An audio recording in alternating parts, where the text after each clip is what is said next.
Hi, everyone. I'm Cheryl Butler, and you're listening to the Mighty Mommy's Quick and Dirty Tips podcast, which will help make your life as a parent a little bit easier and a lot more fun. Welcome. Today's episode is number 265, 6 ways to handle a defiant teen without yelling, because yelling is never an effective way to get someone's attention, especially a spunky teenager. If you've got tweens and teens in your life, you've most likely been the recipient of backtalk or other defiant actions. And unfortunately, this type of behavior is the norm of the teen parenting package. But don't despair. Positive change can happen in your family if you're willing to invest some time dealing with it. Before we discuss how to better communicate with our defiant young adult children, I'd like to thank today's sponsor of the Mighty Mommy podcast, KiwiCo. Are you stumped on what to give your kids this holiday season? KiwiCo creates super cool, hands-on projects for kids of all ages. They make it fun to learn about science, technology, engineering, art, and math. My 13-year-old daughter loves KiwiCo, and she's learning a lot from it while she makes cool things like clocks and handcrafted soaps. And now your kids will too. And right now, you can try KiwiCo for free, just in time for the holidays.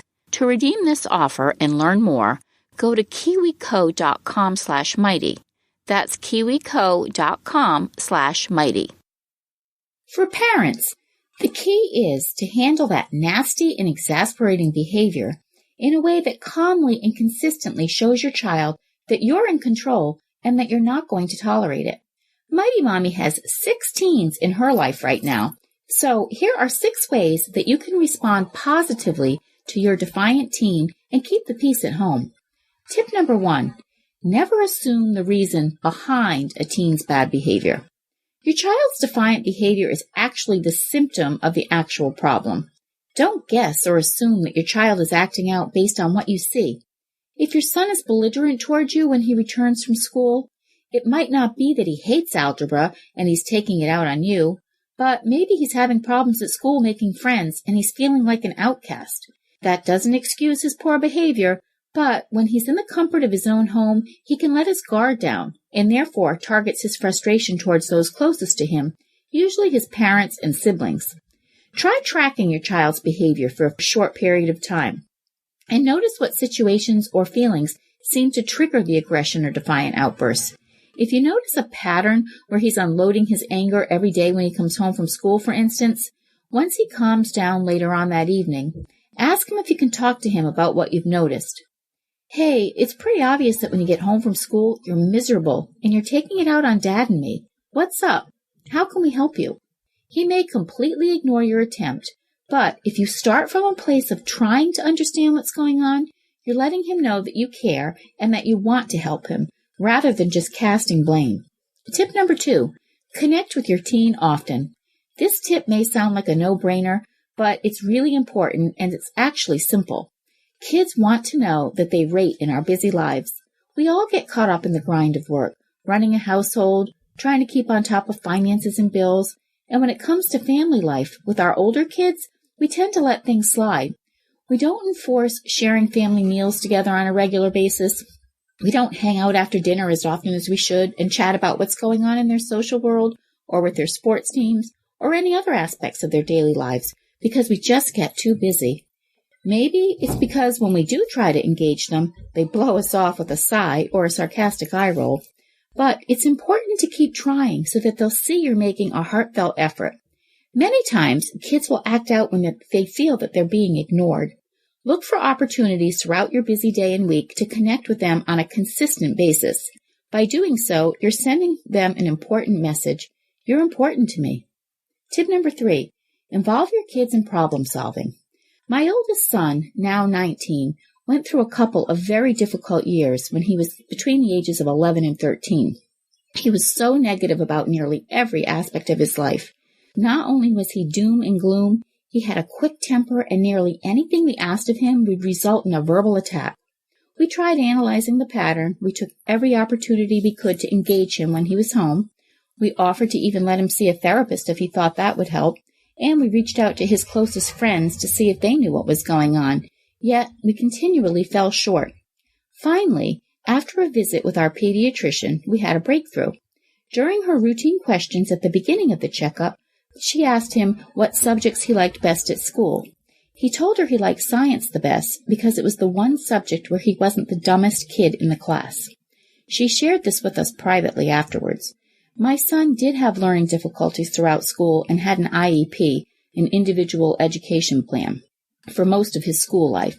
But he always made an effort during school, completely hiding his negativity while there, because he didn't want anyone to know how bothered he was that he learned differently from his peers. Although we got to the root of the problem, the negative outbursts continued for several months after, so we decided to focus on a solution rather than the problem. We asked him how he could better control his behavior because it was draining not only us, but ultimately it was draining him as well. He thought about it for a couple of weeks, and then he came to us on his own and he asked if he could work with a tutor a couple times a week outside of the house, and would we please stop micromanaging his school assignments. Overall, he was still a C-plus student when he graduated. But once we backed off and we gave him his breathing room, he started to relax, he got involved with school sports, and his defiant behaviors went from 90% to less than 10%. Now he's in college and he's doing great. Now, before we talk about my next tip on using a compassionate approach rather than being forceful, I'd like to talk about a product that I'm super passionate about, and I think you will be too. Joule Sous Vide helps you make easy weeknight meals and delicious holiday dinners with no stress and no guesswork. From fried chicken to the holiday ham, Joule makes the best food you've ever tasted for any occasion.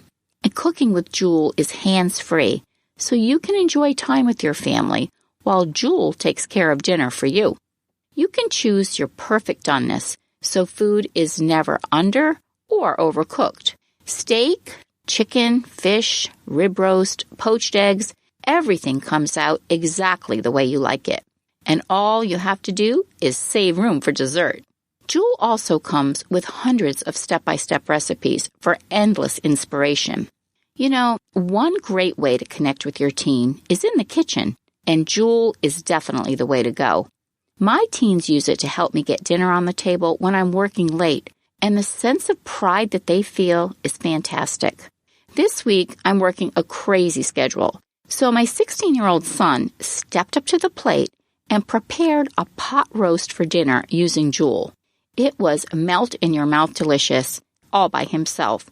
What a win-win for all of us. To get yours, visit chefsteps.com/Joule and use the code MIGHTY to get $15 off for a limited time. That's chefsteps.com/JOULE and use the code MIGHTY for $15 off. Joule, perfect food every time. Tip number 4, be compassionate, not forceful. No one likes to be told what to do, right? And yet, research shows that the average parent gives dozens of orders every day, most in a negative tone.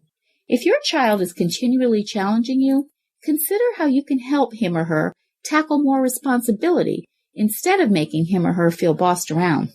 Some suggestions on how you can confront bad behavior with compassion rather than force are: stop, drop, which is everything else, and breathe. Since your buttons are being pushed, you need to get calm before you address the defiance. 2, reinforce your expectation about the standard of respect in your family. Firmly but calmly say, "You know we don't speak to each other that way in this house." Give your child a chance to correct himself while you reopen communication.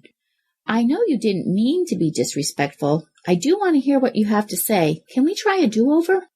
Stay compassionate. Say, "Ouch, that was pretty rude.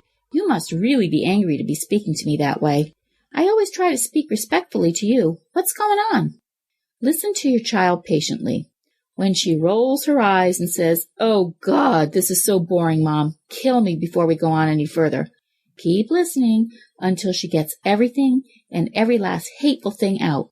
Then it's your turn. You could say, "I see. I am so sorry. I didn't realize that was happening. I'm glad you shared that with me." Just remain calm and listen. You need to give your teenager the chance to vent all those pent-up feelings that cause her to feel disconnected and angry. Tip number 5, reduce environmental stressors. It's not uncommon for a child to act out due to things outside his control in his home environment. These stresses could be overt, such as marital fighting, or physical or mental health problems of the parents or the primary caregivers, or they could be more subtle, such as a child's exposure to too much TV, a poor diet, or aggressive music and video games. Family instability, including economic stress, parental illness, harshly punitive behaviors, inconsistent parenting practices, multiple moves, and divorce may also contribute to the development of oppositional and defiant behaviors. So take inventory of these outside influences and try and reduce and eliminate as many negative influences on your child as possible, while promoting a more healthy lifestyle for the whole family. That doesn't mean you have to be a pushover, however. Children, even teens, crave structure and boundaries, so choose consequences that hold some impact, such as restricted access to electronic devices, and don't waver and give second chances. Demonstrating firm and consistent parenting is one of the best gifts you can give to your child. Tip number 6, reinforce compliant behaviors. One of my absolute favorite parenting strategies is to build on the positive and do so frequently when it's deserved. The more positive attention a teen gets for being compliant, the less negative attention he'll look for by being defiant. So in other words, get into the habit of consistently catching your child doing something good. If your teen offers to give his younger sister a few bucks for treats when she's at the movies, let him know how much you appreciated that. Hey, Jake, I think it's great that you let Amanda have money for popcorn at the movies. I really appreciate your thoughtfulness. She's lucky to have you as her brother. Thanks again to today's sponsors, KiwiCo and Jules Savid, for supporting the Mighty Mommy podcast. These are 2 great products that will really enrich your family's lives. If you have friends and family that would enjoy listening as well, I'd love it if you'd share the link to this podcast and refer them to the website, www.quickanddirtytips.com/mighty-mommy. Here, you'll find hundreds of archived episodes covering a wide variety of parenting and family-related topics. Wishing you lots of calm and peace with your growing teens. And as always, thanks for listening. Until next time, happy parenting.